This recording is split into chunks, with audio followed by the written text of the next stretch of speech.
రాష్ట్రంలో చలి తీవ్రత పెరుగుతోంది. పట్టణ, గ్రామీణ ప్రాంతాలనే తేడా లేకుండా కనిష్ట ఉష్ణోగ్రతలు గణనీయంగా పడిపోతున్నాయి. ఏజెన్సీ ప్రాంతాల్లో పొగమంచు కురుస్తుండటంతో రాకపోకలకు ఇబ్బందులు ఎదురవుతున్నాయి.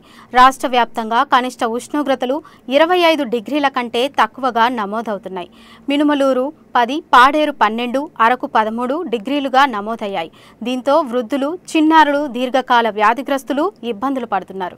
రాబోయే రోజుల్లో ఉత్తరాంధ్ర జిల్లాల్లో కనిష్ట ఉష్ణోగ్రతలు సాధారణం కంటే తక్కువగా నమోదవుతాయని వాతావరణ శాఖ అంచనా వేస్తోంది. డిసెంబర్ తొలి వారం నుంచి చలిగాలులు పెరిగే అవకాశం ఉంది. ఉత్తర, ఈశాన్య భారతం మీదుగా వీచే గాలుల ప్రభావంతో రాష్ట్రంలో చలి ప్రభావం పెరుగుతోందని వాతావరణ నిపుణులు చెబుతున్నారు.